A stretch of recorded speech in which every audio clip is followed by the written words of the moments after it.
성부와 성자와 성령의 이름으로 말씀드립니다. 한 주간 동안 안녕하셨는지요? 오늘 복음은 부자와 거지, 나자로에 관한 이야기입니다. 신앙인이라면 누구나 알고 있는 유명한 이야기지만 그래도 다시 한번 자세히 말씀드리고자 합니다. 먼저 오늘 복음을 이해하기 위해서는 예수께서 지난주에 말씀하신 약삭빠른 청지기의 비유에 대한 바리사이들의 반응을 살펴보는 것이 선행되어야 합니다. 예수께서 약삭빠른 청지기의 비유를 말씀하신 후 그 결론으로 한 사람이 하나님과 재물이라는 두 주인을 한꺼번에 섬길 수 없다는 결론을 내리십니다. 그러자 복음은 돈을 좋아하는 바리사이들이 이 모든 말씀을 듣고 나서 예수님을 비웃었다고 전합니다. 그렇다면 바리사이들은 왜 예수님을 비웃었을까요? 우리는 흔히 아는 만큼 볼 수 있다는 말을 듣곤 합니다. 제 생각에는 바리사이들이 지니고 있는 인식의 한계가 예수님을 비웃은 원인이라고 생각됩니다. 그렇다면 바리사이들의 인식의 한계는 무엇일까요? 바리사이들은 한 인간이 당하는 비극과 불행은 하나님께서 그 인간을 기뻐하지 않는다는 증거라고 굳게 믿었습니다. 반면에 인간의 행복과 성공, 특히 풍성한 재물의 소유는 그가 하느님으로부터 축복을 받은 증거라는 인식을 지니고 있었으며 동시에 하느님 나라에 들어갈 수 있는 징표라고 믿었습니다. 이러한 바리사이들의 믿음은 하나님 야훼의 명령을 들어 성심껏 실천하면 너희 밭에 철따라 비를 내려주시고 너희가 손으로 하는 모든 일에 복을 주실 것이다 라는 신명기 28장 12절과 13절의 말씀에 근거합니다. 또한 이들은 스스로가 율법을 잘 지킨다는 자부심을 지니고 있었습니다. 즉 인간이 하나님과 재물을 동시에 섬긴다는 것은 예수께 큰 딜레마였지만 바리사이들은 자신들이 믿고 있는 율법 안에서 이 둘의 양립이 가능하다고 받아들였던 것입니다. 따라서 바리사이들은 자신들이 소유한 재물이 많으면 많을수록 자신들은 하나님의 더 큰 축복을 받고 있으며 반대로 나자로와 같은 거지는 하나님의 저주를 받은 자라고 생각했던 것입니다. 이 예수님은 바리사이들이 지니고 있는 하느님과 재물의 관계에 대한 인식의 전환을 위해 부자와 나자로의 비유를 들게 되신 것입니다. 오늘 복음은 이름이 알려지지 않은 한 부자가 자색 옷과 고운 베옷을 입고 날마다 즐겁고 호화로운 생활을 하고 있다는 말씀으로 시작됩니다. 그런데 그와는 대조적으로 그 집 대문 앞에는 종기투성이의 몸으로 누워있는 나자로라는 거지가 부자의 식탁에서 떨어지는 부스러기로 허기를 채우기 위해 애썼습니다.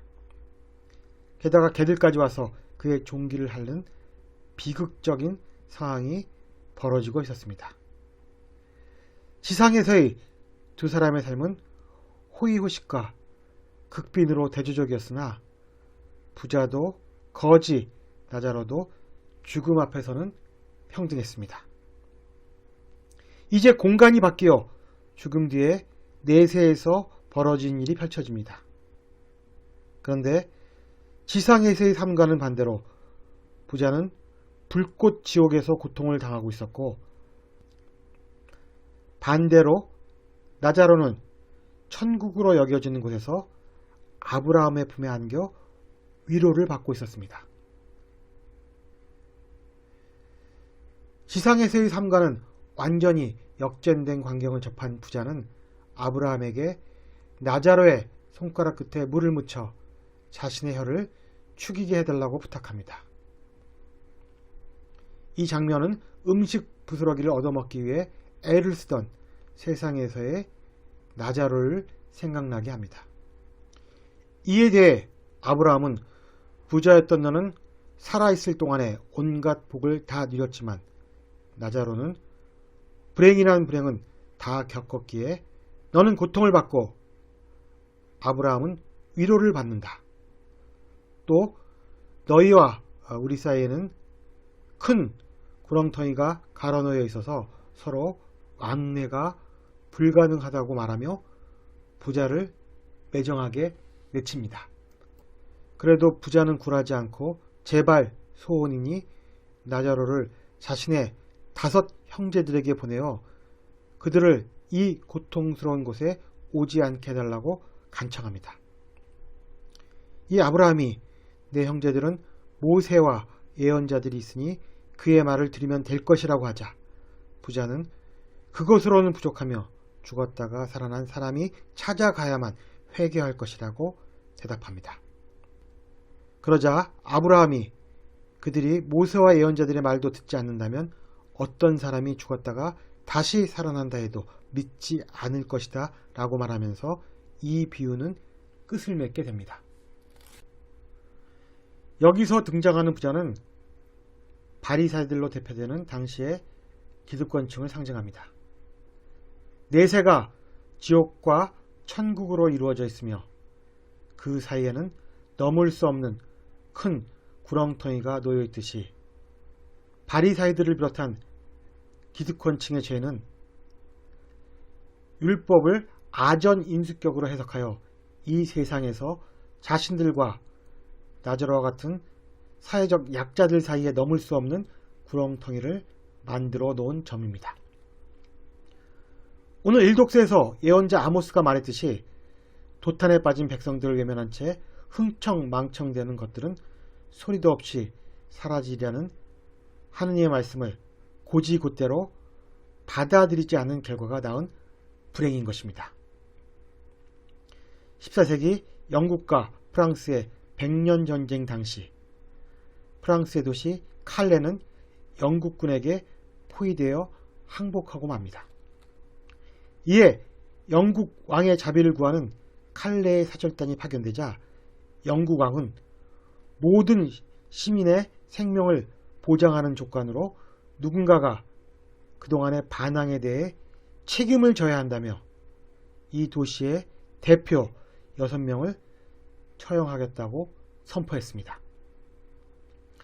모두가 머뭇거리는 상황에서 당시 칼레에서 가장 부자인 사람을 비롯하여 시장, 상인, 법률가 등 사회 지도층 6명이 처형을 받기 위해 자발적으로 교수대에 모이게 됩니다.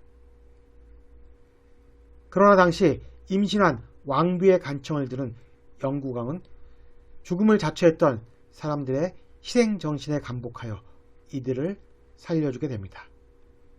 이 역사적 사건에서 파생한 개념이 바로 사회 지도층의 국민에 대한 책임과 의무를 의미하는 노블리스 오블리주였습니다. 이 개념이 정착한 것은 후대의 일이지만 모세와 예언자들은 자신의 육성을 통하여 또 그것을 글로 기록한 율법서와 예언서를 통해 이 정신을 끊임없이 선포했던 것입니다.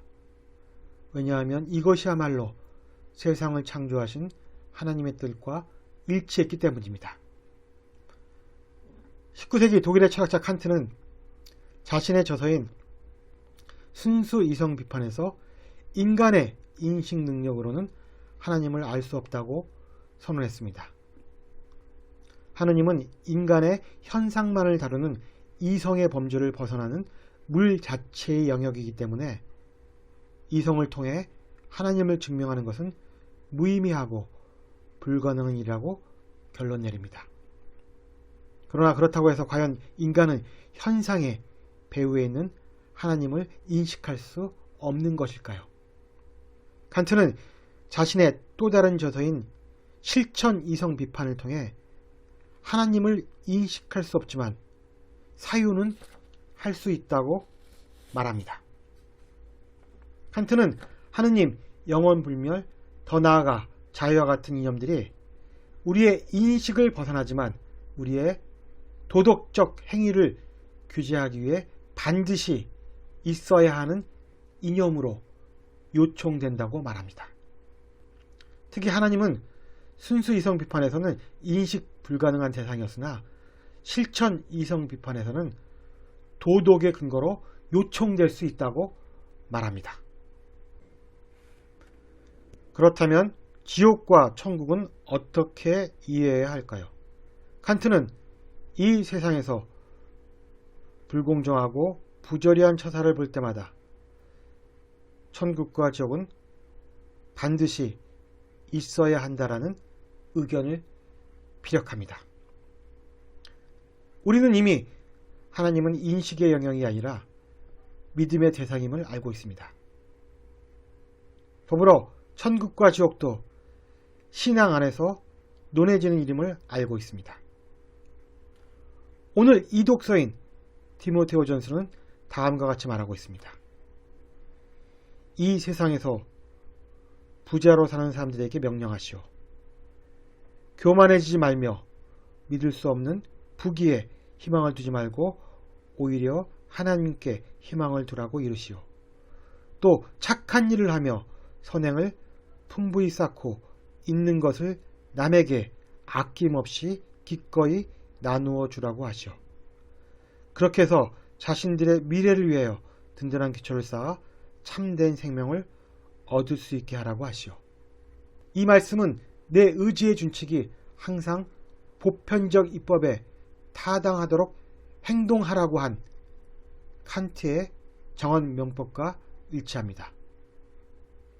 우리의 의지를 항상 하나님의 뜻에 맞춰 움직인다면 그것이 부자들에게는 노블리스 오블리주가 되는 것이고 부자들에게도 구원의 길이 열리는 것입니다.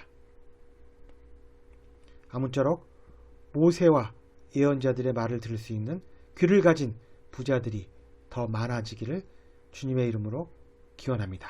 성부와 성자와 성령의 이름으로 말씀드렸습니다. 아멘.